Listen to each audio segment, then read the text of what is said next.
Om Tava Kathamritam Tapta Jeevanam Kavibhiriritam Kalmashapaham Sravanamangalam Srimadatam Bhuvi Grananti Ye Bhurida Jana.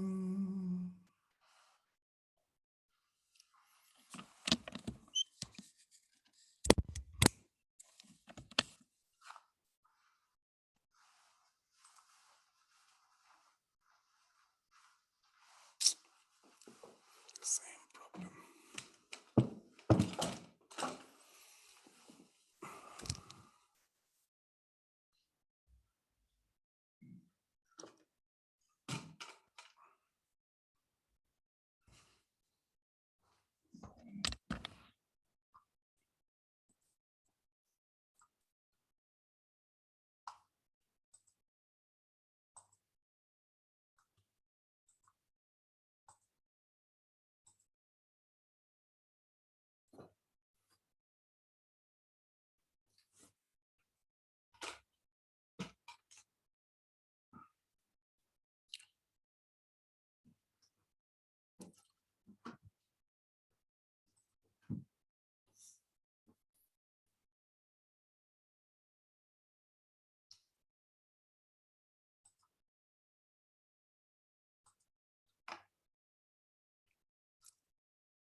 So just today we are going to have a comprehensive study of the life of Devarshi Narada based on the stories, the episodes that has been enunciated in Srimad Bhagavatam. So before we start, just as an introduction, this Narada's life reminds us of the life of Swami Adbhutananda, endearingly known as Latu Maharaj, lovingly known as Latu Maharaj in our order. He was one of the monastic disciples of Sri Ramakrishna. Now, he also was from a poor, humble background with no formal education. As we will see that the life of Narada is a proof to the fact that for our spiritual progress, no learning is necessary. The theology, the philosophy, the discussion on that, all those things is not necessary. Just by the grace of the divine or by the grace of the Guru, the spiritual illumination can just unfold in one's life without going through all those abstruse learning. There's no need. Just by the grace, it can happen. Just in the life of Latu Maharaj, we find the same thing. Swami Vivekananda used to say that the greatest miracle of Ramakrishna is Latu. So he had no formal education. We find that Ramakrishna himself, who had no formal education, still he had the knowledge of alphabets. When he was trying once to teach Latu the alphabets, just the alphabets, he couldn't succeed because of the peculiar way of pronunciation, which is quite common with the Hindi belt of India. So he couldn't teach him even the basic alphabets. But that Latu Maharaj we find in his later life to be a highly spiritually illumined soul.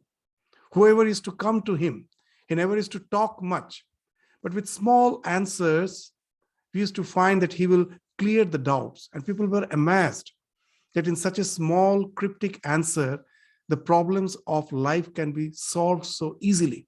He will just be to the point in his answers, and it used to be something very, very illuminating. So this Latu Maharaj, we find a very interesting incident in his life. As a young boy, when he was in Dakshineshwar, he got so much attracted with the personality of Ramakrishna. If you read his life, it's wonderful. He was actually the servant of one of the devotees of Ramakrishna. His name was Ramadatta. So sometimes Ramadatta, to send something to Ramakrishna, asked Latu to go with the things and just deliver it to Sri Ramakrishna. In the process of delivering all those groceries and other things to Ramakrishna, he came in touch with Ramakrishna, and he was so much attracted towards him that he started getting distracted in his household work. Though at the beginning, Ramadatta never understood the cause of his distraction, later he understood that it is his tremendous attraction for Ramakrishna that is making him more and more distracted. And we find Ramadatta finding that Ramakrishna needs a personal attendance. He himself then proposed to Ramakrishna that why not you keep Latu? It's a wonderful way Latu gets the chance to serve the master. If from a poor, illiterate, for a poor family, totally illiterate, of the remote village of Bihar, he is here to serve Ramakrishna. And we find one day wonderful that this entire story is, of course, we are not going to enunciate today. A particular incident. One day, Latu Maharaj, this young boy Latu, was massaging Sri Ramakrishna's feet. And Sri Ramakrishna casually asked Latu, and he used to call Latu as Leto.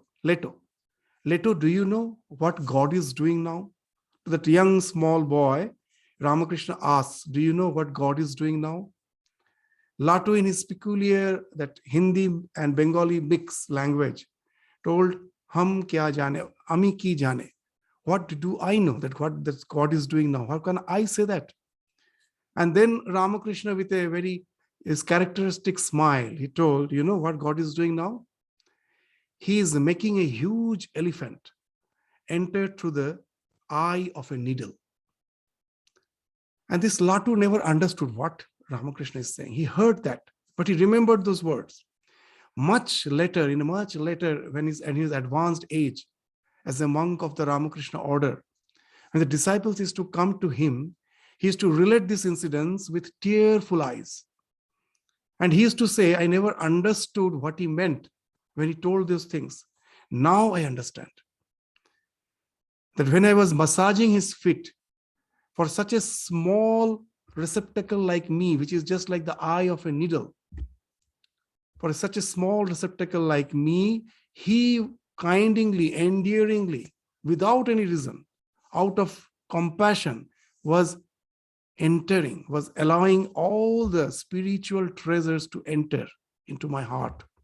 I never knew. Now I know that what all treasures he has just as if injected into me. And I feel my life has totally transformed. So he has injected all those bhavas like elephant, that all those spiritual treasures, which are like a huge elephant, the emotion, all spiritual emotions, elephant of spiritual emotion, that huge elephant of spiritual elephants entered through the eye of the needle, through such a small receptacle like me. He graced me.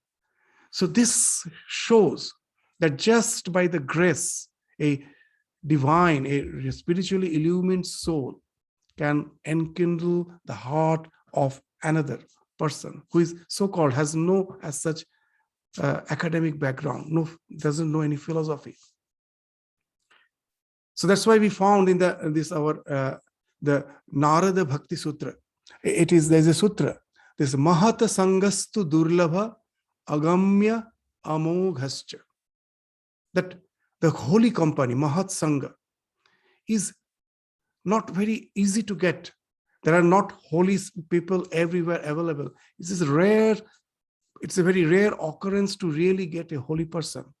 And even when there is a holy person, they are so unassuming. Most of the time we don't understand that he's a holy person. Agamya, Durlava. First, it is very rare. And then because of their unassuming manner, sometimes we don't understand that what this holy person really is, who this really holy person is, that how much spiritually illumined that person is. We never understand.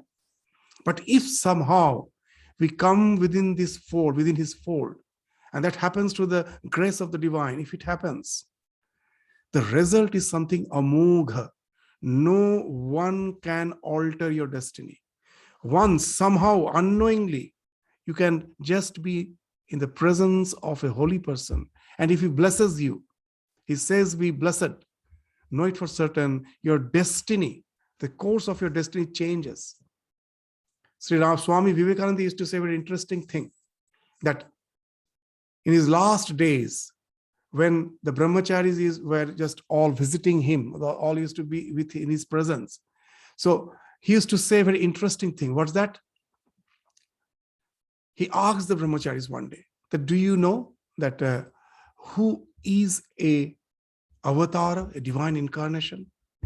The brahmacharis, of course, they were silent. They never knew how to answer his question.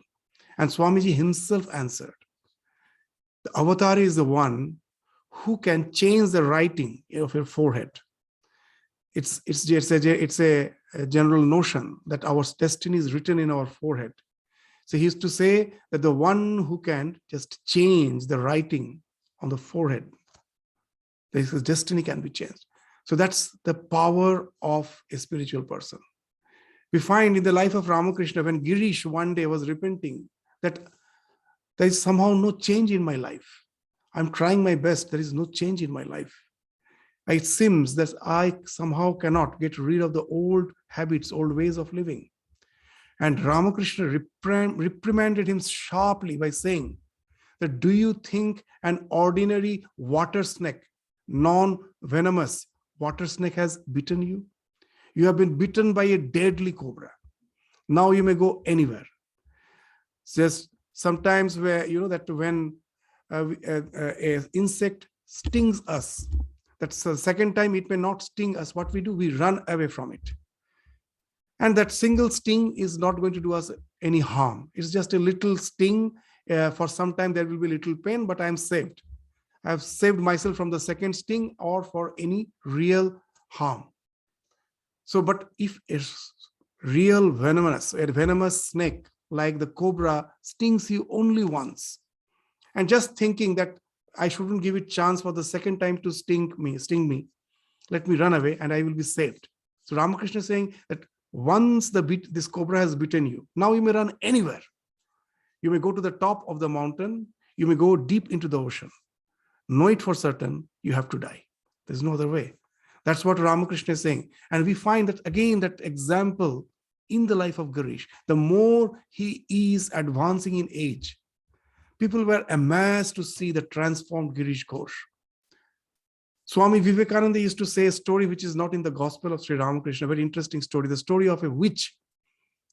When Swami Vivekananda was in America, he was in Camp Percy, he was just relaxing for a few days after a strenuous lecture, schedule. He was just relaxing. But after all, he's a prophet. He has to preach. The small gathering who was around him, to them, he told a very interesting story, which Ramakrishna actually told him, which is not in the Gospel. That's interesting story is that there was a witch who used to reside deep in the forest by the side of a reservoir. From the remote village, people used to come to have a dip in that reservoir. And this witch, what she used to do, she will tie one of her hair unknowingly to this ankle of that person, to the feet of that person. And the hair of the witch had a very wonderful characteristic. It can be elongated. As you go on stretching, it will go on elongating. It won't tear off. So now this witch, what it used to do, if she was hungry, if someone came for having a dip, she was hungry, she will immediately catch him and just swallow. That person is gone. But if she is not hungry, she is not going to leave her prey. Unknowingly, she will tie one of her hair on that person's ankle. And now that person is allowed, after the dip in the reservoir, he goes back to his village. Most probably at night, he is resting. And now the witch is hungry. she will start pulling the hair, dragging the person and engulf and just devour him or her, whatever it may be. So again, this is the story which Ramakrishna told Naren. The idea is same, that maybe today, maybe tomorrow, but once the divine, that you have got the blessing from a really illumined soul, know it for certain, it is going to have some definite result. Your destiny is going to be changed. You are bound to be spiritually illumined. And that's what we find in the life of Narada, as has been enunciated, described in the Shrimad Bhagavatam. That we find the story starts with the previous millennium, previous cycle of creation. Not in this millennium, in the previous millennium. He was born as the son of a maidservant. He has never seen his father. His father was not known. He was the son of a maidservant. And this maidservant was engaged in the service of the Vedantins, of the recluse. The recluses in those days never used to stay in one place. They were all wandering monks. But for the rainy season, for the 4 months, they used to settle in one place. And that's the time people used to get the chance to serve them.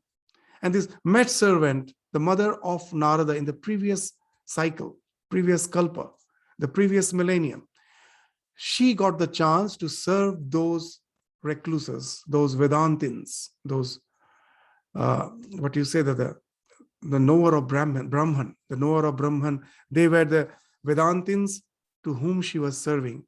And that's how, as he was a small boy, he used to accompany his mother, Narada, as a small boy. He was just a small boy of 5 years old age. He used to accompany his mother. And in the process, came in touch with the monks. And he also, to help his mother out, sometimes used to serve this holy person. And now, of course, you have to have some substance in you to really get the benefit of the holy company. So Narada was having that substance. As Sri Ramakrishna used to say, that yes, of course, when the wind of Malaya, it's been spoken of in our this Puranas, when the Malaya wind blows, all the trees gets converted into sandalwood. Means why he was saying that, when the bliss of the divine is flowing, invariably, whomever it touches, they're going to be transformed. But there are few trees that even the Malaya touches, it doesn't get transformed, like the bamboo tree, just an example, or the plantain tree, which have no inner substance. They cannot be converted into the sandalwood tree. The trees which have hollow, like the plantain tree, the bamboo, which has no core, which has no substance, they cannot be converted into the sandalwood tree.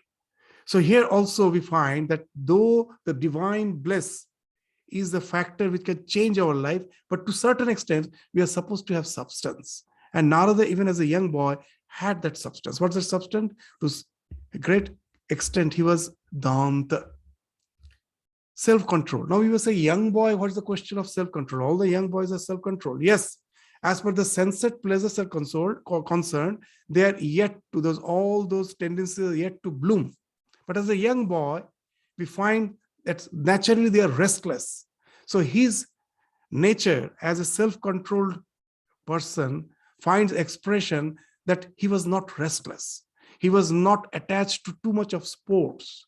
He used to be enjoying the tranquility, the calmness. He was with his mother serving the monks, and that was his only engagement. He never got distracted in the play or in the restlessness, which is common to a young boy of that age. So this is the little substance which is happening. That he was not chapala. That's what is indicated in the Bhagavatam. He's not chapala. He's not that too much obsessed with the games, adhrita kriranaka. And another thing, he was not, this is what you say, that too colloquial. He wouldn't speak unless it is necessary. Alpa bhashini. He used to be very silent. So these are the qualities which has been enunciated that this young boy had. By nature silent, by nature soft-spoken, very few words he will speak, unless it's not necessary, he won't speak much, and very equipoised. And this boy, what he did, one day by chance, when permitted by these holy souls, holy persons, who were settled down for that 4 months, after food, some food which were the remnants, he, as a poor fellow, asked their permission to have the remnants of their food, the prasadam. So that's how he's getting associated with the divine. And this unknowingly is purifying his heart. And not only that, these are all something physical. What's mental? Now, they always are engaged. These holy persons are always engaged in that holy discussion. They were discussing the life of the divine incarnations, the activities of Lord Krishna. So even just unknowingly, all those words will enter his ears. He was hearing, and he was developing an interest for that. And the first thing that happened, when the words entered, even before you develop the love for those words, even in our order, the senior monks always used to say us, what's the utility of studying the scripture? The first thing that happens, your awareness for the spiritual dimension of existence, that's becomes something prevailing in your mind, and the fear of death vanishes. And that's being indicated in the life of Narada. The first thing that's what happened, that he understood that this gross body, even the mind, the subtle covering, they're just covering. They are bound to fall off today or tomorrow. But in essence, he is the spirit, and his Lord. The Lord is in essence is also the spirit. And the association of our essence, our conscious principle, with that divine spirit is eternal. It was, it is, it will be. Nothing can annihilate us. That's the first awareness that dawns in when you're listening to all those divine discourses. You become aware of the spiritual dimension of the existence, as has been spoken of even in the Bible. Worship the spirit by the spirit. What we do when we start worshiping, God is just the means. World is the end. I just think myself as this physical entity, and as a physical entity in this life, I need so many things. So to get all those things, God is there, to whom I pray, and he will just deliver me all those things. There ends the purpose of God. God is just the means. This world is the end. I am a worldly being of this flesh and bones, and my end is also all the things of the world. So that's not the real worship. In the Bible, when it's being mentioned that worship the spirit by the spirit, it means in essence, I am that spirit, that conscious principle. God is the one. If I am just a spark, he is the main fire. I may be a spark, but in essence, we both are fire. And our relationship is an eternal relationship between these two. It was, it is, it will be. That's the first awareness that dawns in Narada. And not only that, with that awareness, gradually the intensity of love, the devotion starts increasing. And as a result, what happens?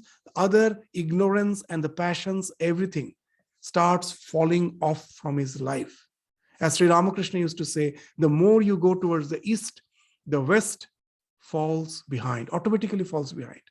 In this life, we cannot forcefully renounce anything. Just the way I cannot push the west. Can I push the west away? No. If I have to get rid of the west, I have to go towards the east. The west automatically falls behind. So the more you develop love for the divine, the more the so-called, the passions, there's all the passions which binds us, that starts falling off. So that's being indicated in the Bhagavatam. The first, the awareness of the spiritual dimension of existence. Next, the love for the divine. The nishtha. There's the more and more love for your ishta, and vairagya for the world. Renunciation automatically follows. So this has been enunciated. And after 4 months, when they left, when they were now living again as a wandering one, these monks will just start wandering. So now, to grace this small boy, He was hearing this discourses and everything, but now they thought of initiating him in the spiritual way of living. So why they were thought of initiating? Because they already found that that little love for the divine has already started increasing in these 4 months. And that is again the benefit of holy company, as has been mentioned in Narada Bhakti Sutra. Very nicely it has been mentioned. Tarangaita api me sangat samudrayante. At first, your devotion may be just like a small ripple, taranga. Tarangaita api. Though at the beginning it is just like a taranga, just like a small ripple. Sangat, because of this association with this holy person, samudrayant, it becomes like ocean. Your devotion becomes overwhelming. And all the recluses, they found this devotion has become like ocean in the small boy. So they initiated. Initiated what? Initiated its mantra and murti. This is a very interesting. In the Bhagavatam, we find this sloka. We are not going to the sloka, just the specific words we are mentioning. That with mantra and with murti. That's the form of the divine is the murti and with the mantra. But in the same mantra, it is mentioned that why they initiated with mantra and murti, so that he can realize the essence of the divine, which is formless. With form, with words, you go to the realm, which is beyond form, which is beyond word. So it may appear to be something confusing that with word, with form, how can I go to the realm which is without word, beyond word, beyond form? So here lies the psychology of spiritual practice. That to focus our mind is the biggest challenge in spiritual life. So when we speak of a murti, it is just a way. It is not the ultimate goal. Ultimate goal, we all invariably are bound to realize the formless aspect of the divine. It has to go beyond the murti. Then why this murti is prescribed? Why this form is prescribed? It speaks of the psychology. That you just think that when I am thinking, each and every thought has 2 components. One is the language. When I'm thinking internally, what I'm doing, I'm constantly speaking. Though I'm not speaking verbally, in my mind, the speaking goes on. It's words. And not only that, I am visualizing. Suppose I'm thinking of Mr. Such and Such. The moment that name comes to my mind, immediately the form I visualize in my mind, that Mr. A or Mr. B, the name and the form, with each and every thought has these 2 components. Now, when I'm trying to keep my mind fixed in one thought, generally we do with particular word, particular mantra, or particular prayer, which is in all religion. That's common. The words are there. But no one can deny that our mind is a monkey mind. Sometimes, most of the time you will find, though mechanically, most probably I am just repeating something, some prayers in my mind is continues to visualize so many things. It's just visualizing. Though I am murmuring something, my mind is, why? Because just with a few syllables, I have restricted the language component of my thought. But my visualization, the visualization component, the component that visualizes, these 2 components, visualization and language, that is not taken care of. So that's why this is very important in this bhakti tradition, murti and mantra. Now, your one thought becomes something more effective. When you are visualizing a particular form and repeating the name, the mind doesn't get chance to just jump from one visualization to another. So that's why with mantra and murti, but where it will lead to, when you can really make it concentrated with tremendous love, with focus. At last, as we say again and again, when the mind gets extremely focused in the object of meditation, other things starts falling off. At last, that their sense of ego, which is the last thing to fall off, that I am this psychophysical existence, that also is taken away by your object of meditation. The moment the ego falls off, you as if have transcended the mind. The mind is like a prism which breaks the white light. The white light is, here is an example. The conscious principle is like white light, which falls on the prism to break into the spectrum of this world of name and form. The moment the ego breaks off, the mind has fallen. The spectrum merges with the white light. So with the form, you go beyond the form. So it's not that this is the only process. Yes, there are many other processes of meditation, but many say that meditating on the form is unscientific. Just to say there is a science behind it, we have given so much stress to this mantra, the 38th sloka of the 5th chapter of the first part of Bhagavatam, where how nicely it has been mentioned that Narada was initiated with a mantra and with a murti, so that he can go beyond this murti, amurtikam. Iti murtim abhidhanena mantra murtim amurtikam. Yajate yagya purusha sa samyak darshana puman. Ramakrishna is to give a wonderful allegory that you know what these divine forms are like. They are like a hole in the wall of ego, in the wall of ignorance. Suppose there is a wall and I am chiseling that wall in a particular form. This chiseling is like the imagination, like the visualization. When the chiseling is complete and you peep through that hole, what you see that beyond that wall is infinite expanse. So the one who has chiseled in the form of Krishna, they say Krishna is infinite. That's the framework through which he is looking at that same infinite. One who has chiseled it in the form of Rama, they say the Rama is infinite. So it is the chiseling to make a particular framework through which you relate to the same infinite existence, spiritual existence, dimension. So that's why Ramakrishna used to say each and every divine form is a hole in the wall of ignorance or in the wall of ego. So that's what is being indicated in this mantra. So now he has been given with a mantra and they have left. Now for Narada, as a young boy, the only this bondage is the mother. Mother's love. That this mother for whom the only treasure is his child.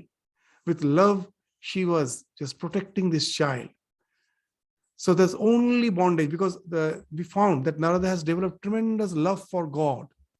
Only this little tie with the mother, nothing else is there. That was remaining. And that tie fell off. How? One day, that when she went out to milk a cow, she was bitten by a deadly snake. And that was the cause of her death. So now, in a sense, this Narada is orphan. But yes, if he had not developed the love for God, his condition is really something pitiable, that what such a small boy is going to do. But he has already developed a tremendous love for the divine. And this actually has proven to be a blessing. The last bondage has fallen off. Now, as a young boy, he started wandering. He went through the cities, villages, taking the name of the Lord. It's a wonderful practice. And the story of a pilgrim, even in the biblical tradition, there is the Russian monk. There's a wonderful book if you study. This in all traditions it is there. There are so many pilgrims that just practice this, just walking, going through the cities, towns, villages, internally, constantly taking the name of the Lord. Or maybe they may have a rosary. With the rosary, they're just taking the name of the Lord and just traveling and just begging for the food. That used to be the practice. And that's why the bhiksha was something which was, there's a part of the food was always kept. That was a wonderful tradition. Each and every household, after cooking, used to keep a part of the food as bhiksha. Anytime anyone may come. Atithi. Atithi, the word atithi itself is wonderful. Atithi means the one whose arrival has no time, no tithi. Anytime he or she may come. Atithi is atithi. Anytime. These all wandering monks were like atithis, guests. Some food has always to be kept for them. So there was no as such question of sustenance. The food was available, moving around villages, towns, and he was going through the valleys, even sometimes the forests. And after after a long travel, he was a bit tired. Now he felt of just settling in one place. These traditions are wonderful. Ramakrishna used to say there are two types of sadhakas, Bahudaka, Kutichaka. So Narada also was Bahudaka. Bahudaka means Bahu Udaka. Udaka means water.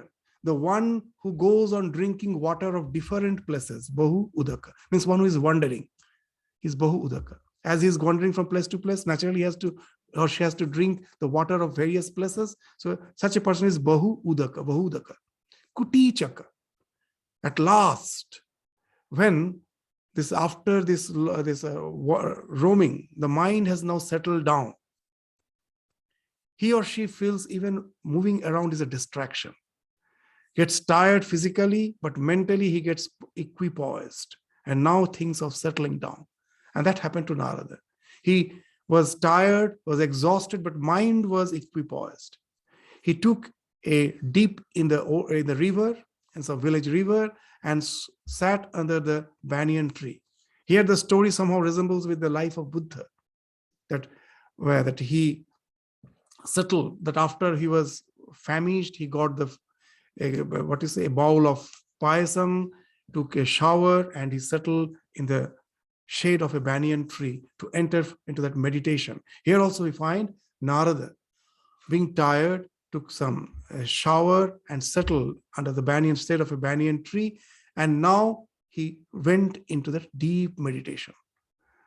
The name which he was taking, with the same name, he's now entered into the deep meditation, visualizing the Lord, taking the name.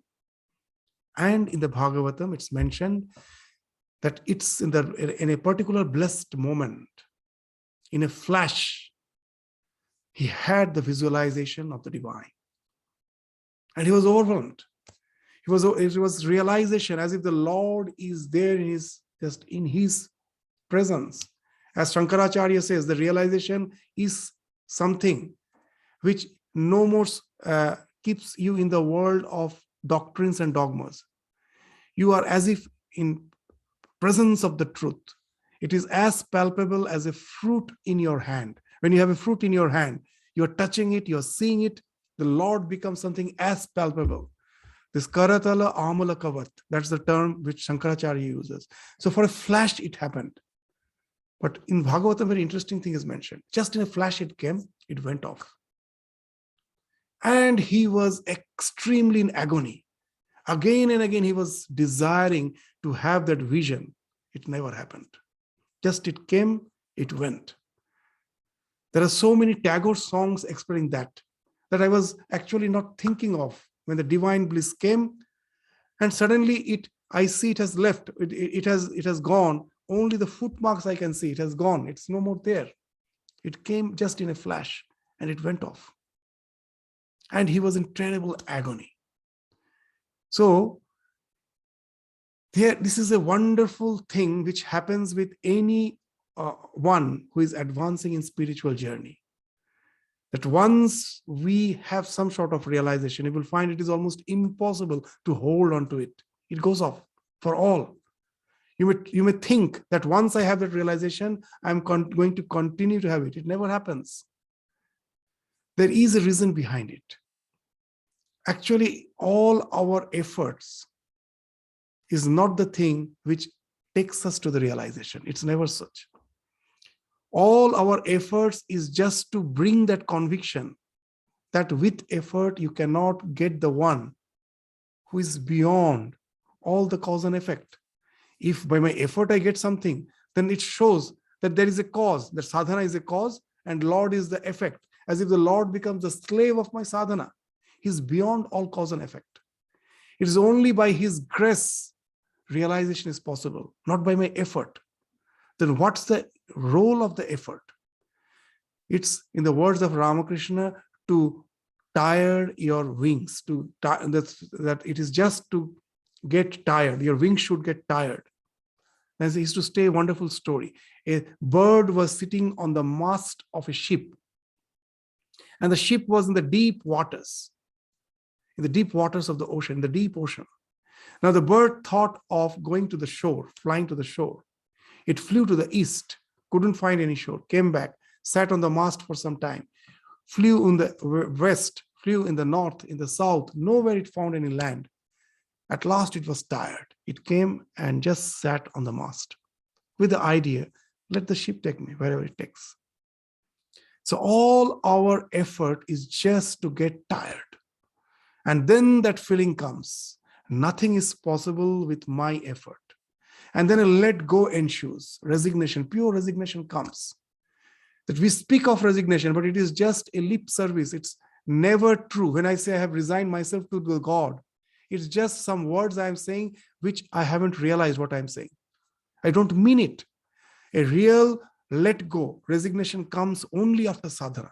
When you have tried your best and couldn't really reach any sort of goal, then that let go ensues. And the moment the let go ensues, immediately the grace acts on it. It is always acting. But as I'm holding on to something, that grace cannot just take me beyond this world of this, what is the name and form. To give an example, suppose you have climbed up a tree and you are holding onto a branch. Now to fall, no effort is required. You just leave the hold, the gravitation will pull you down. In the name of spirituality, what we do, suppose I'm holding onto the branch of a tree and there are a lot of ants or other insects which is biting me. So what I do, that as I find it is unpleasurable, I release the hold of this branch and hold on to another branch, which I name it as God. But I'm holding on to the branch. I say it's God and I'm holding. All our so-called meditation, everything is trying to hold on to something so that I can release this hold. But actual realization is in falling. I have to allow the gravitation to act on me and let go. So when through all the spiritual practices, you're holding on to something else, that also you find is of no avail, then that real let go ensues. You leave your hands free. Just the way the gravitation pulls you down, the grace pulls you up. That's why in the Bhagavad Gita, in the 15th chapter, it starts with the sloka, Urdhva Mula Avak Shakha. The roots are above. Means as per the spiritual, our spiritual dimension is concerned, this tree of samsara has emanated from that spiritual essence, which is in the top. That's the Urdhva Mula. Avak Shakha, the branches are down. We are holding onto the branches. The grace is always working upwards. Just the way the gravitation works downwards, the grace is always working upwards. It's always there. As we are holding onto the branches of tree, sometimes we leave it to hold onto another branch, which we name as God, and all these spiritual practices are holding onto that. At last, we get tired and leave the hold, and then the grace acts on us. We are uplifted. In a flash, the vision comes. But you know the paradox? The moment the vision comes, the expectation comes back. Again, I want to hold on to that realization. And again, it is gone. Because again, you are holding. That realization has brought that expectation. And again, I'm holding. And this goes on for ages together. That's a very interesting thing. And that's why it comes in a flash and it goes. That's why in the scriptures, so how nicely it has been described. There are two types of nyaya which has been spoken of. One is Marjara Kishora Nyaya, and another is the Markata Kishora Nyaya. What it speaks of? Marjara. Marjara means cat. Kishora means young one. Means the kitten. The kitten and Markata Kishora. Markata means monkey. Kishora means young. A baby monkey and a kitten. What's the difference? The baby monkey holds onto its mother. If somehow it loses the hold, it will fall. It will be badly injured. But the kitten, for the kitten, it's the mother who holds on. So he will be just holding onto the small kitten. The mother cat will be just with a bite, hold onto the neck of the baby, wherever it wants to take the baby, just with that mother will be holding and taking the baby. So there is no chance of fall as mother is holding. But if I am holding to the mother, out of carelessness, I may lose the hold and I may fall. So this too means, and the spiritual life starts with Markata, with that, the monkey holding on to the mother. It starts with that, but it has to end with that marjara if we really have to just transcend to that spiritual realization. And that's what happened with Narada. He went to that, and again, it comes back. It's not that he is again merged in samsara, but a little expectation to have that vision again and again is an expectation. That's why in Bhagavad Gita, we find in one place, Shankaracharya is saying that when it has been spoken of Nishkama Karma, there he says a very interesting thing. Ishwara api me tushyatu iti sangam tyaktva. That let the Lord be pleased with me and just grace me with the divine vision. Even this attachment you have to leave off. It's a very, very tricky game. It is without thinking of the divine, how can I just concentrate? Yes, it will take me. A time will come when that let go has to come to take me to that realization. And all spiritual aspirants at that time will have a tremendous urge to have it, and it is gone. Again, that let go has to ensue. And that's what happens with Narada.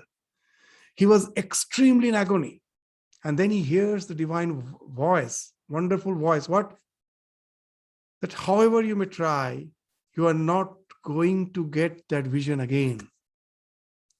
You spend your life taking my name.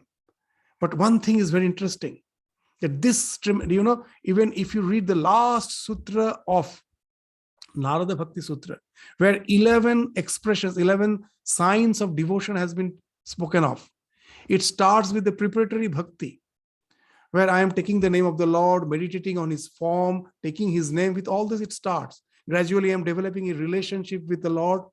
But the last thing they speak is parama viraha. Tremendous, that longing for the Lord because of the separation. It is the something which is a very high state in spiritual life.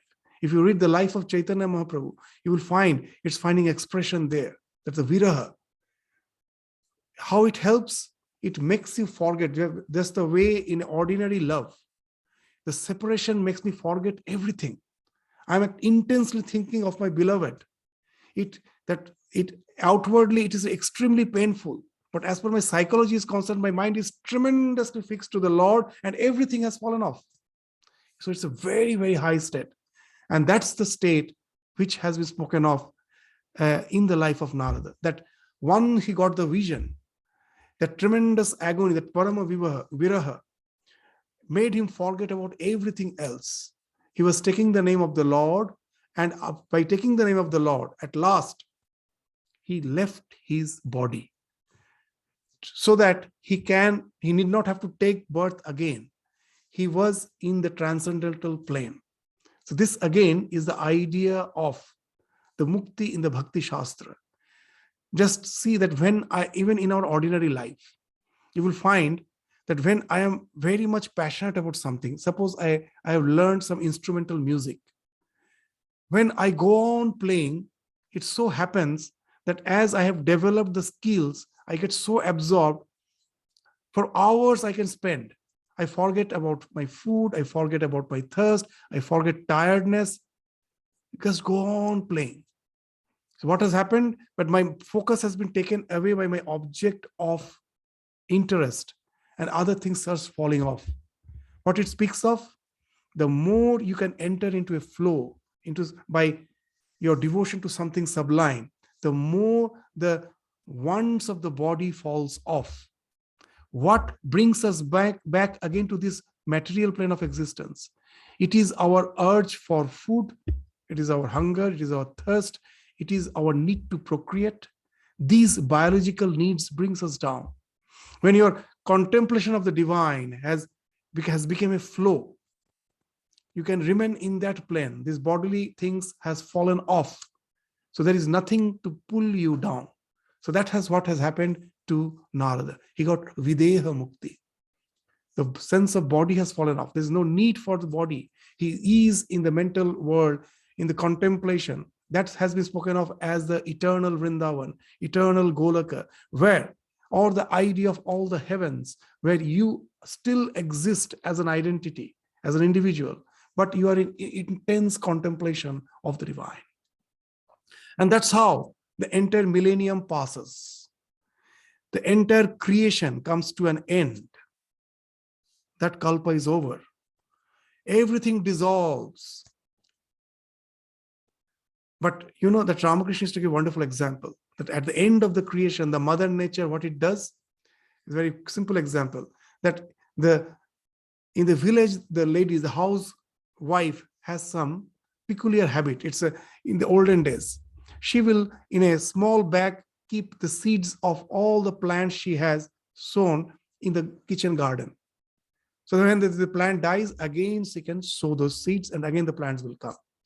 So he has a small bag in which you will find all sorts of seeds are there. She has kept. So Ramakrishna is saying that what the mother nature, when this creation is over, those who are extremely attached to the world, those seeds are still as seeds being collected by the nature. They are there. Again, in the next creation, they will sprout. From that, again, the life will come. Those who have been totally detached, those seeds have become like burned seed. They are never going to come back.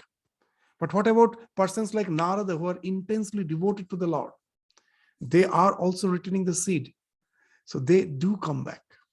Sri Ramakrishna is giving a wonderful example that if you are a salt doll, of course, the moment you get down in the ocean, you will dissolve. That's like the realized soul in the Advaitic, in the so-called in the idea of the Vedanta, the non-dualistic idea. But the Bhakta doesn't want to get dissolved. Sri Ramakrishna used to say very nicely that Bhakti is very cold. The coolness of Bhakti, what it does, it allows one to take the form of an iceberg. Though the iceberg is in the ocean, but it doesn't melt in the ocean. It remains with its particular form in the ocean floating. So these Naradas are like the iceberg. They remain even at the end of this kalpa with this tremendous divine love for the divine. That's the seed form to sprout again in the next kalpa, in the next millennium. But in the next millennium, they are the Nitya Siddhas. They come out as if from the mind. They never come down to the physical plane. They are called the Manasa Putra of the Brahma. The cosmic mind, from the cosmic mind, they are the evolutes as the cosmic mind. They never come down to the material plane, but they are there as this in the subtle Sarira, as the Manasa Putra. Very interesting. The Dashi Putra of the previous millennium, the son of a servant of the previous millennium, becomes the son of Brahma in the next millennium. He is as a Brahma, as a Brahma. That's why it's mentioned that Narada is Brahmaputra. Brahmaputra. So he is the just living in that subtle plane, moving around. They are the Nitya Siddhas. In the previous cycle, he was Sadhana Siddha. He became perfected in spiritual life through practice, through sadhana. He was graced. First he got the Kripa, and then the sadhana continued, and he was a Siddha. He was Sadhan Siddha. He was a Kripa Siddha. But in this Kalpa, he's, in the words of Ramakrishna, as has been enunciated in the Bhagavatam also, is a Nitya Siddha. He is ever perfect, not to be deluded anymore. He is just there to help the all, not physically. Even when you have little devotion, know it for certain, is all those spiritually illumined soul in the subtle plane, in the subtle vibration plane to which we get tuned. They help us to pull us up in spiritual life to a great extent.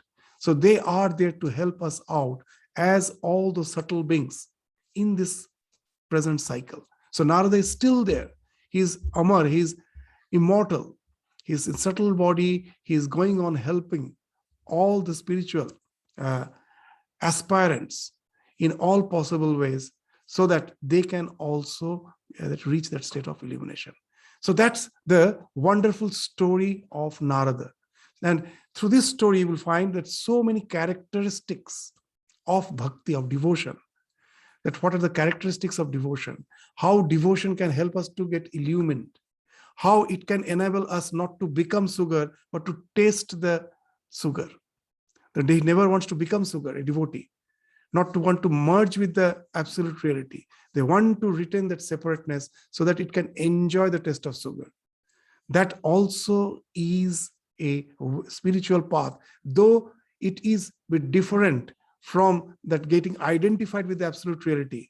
But as per the goal, our ultimate goal is not all those subtle differences which we find in the various paths. Our ultimate goal is Atyantika Dukkha Nivritti Parama Sukha Prapti. That whether we want to merge with the absolute or want to taste the bliss of the divine, whatever it may be, none of us want suffering. Atyantika Dukkha Nivritti. Everyone wants happiness, Parama Sukha Prapti. There's a small, very nice story that in a house, all were having the doctorate degree, PhD. So there was a family gathering. So some were having the PhD degree in medicine, some was having PhD in some science subject, some in literature subject. So the small child who was just moving around in that family gathering, so all of them asked, see, here all are doctorates. In what you want to be a doctorate? The child was quite intelligent. He wanted, I want to be a doctorate in happiness. That's the thing in which we really lack. With all the doctorate degrees, we all lack in that happiness. So to be the doctorate in happiness, in whatever it may be, whether by tasting the sugar or by becoming the sugar, both way we can annihilate the suffering forever and we can enjoy the eternal bliss. So that's the bhakti is a way which has been and nicely is enunciated with the life of Narada, starting from a boy with this humble background, no education, ending up to a spiritually illumined soul and was engaged in helping out all the lost souls who are in search of the eternal existence, or in search of the eternal existence, to be one with the one who is, from whom this entire universe has been projected, to again get united with him. We are all in search of that. And Narada is there. All this, in all the scriptures, you will find the idea of the angels, those who are helping out. This Narada is also like an angel, helping out the lost souls so that they can be reunited with their spiritual dimension of existence. So with this, we stop the discussion for the time being on the life of Narada. For the next class, we will start our study on the Gospel of Sri Ramakrishna. So every month for the first 3 Tuesdays, we will have a class on the Gospel of Sri Ramakrishna. And on the last week, we will take up some topic from the Bhagavatam, and that this both will go on simultaneously. Thank you all. Namaskar.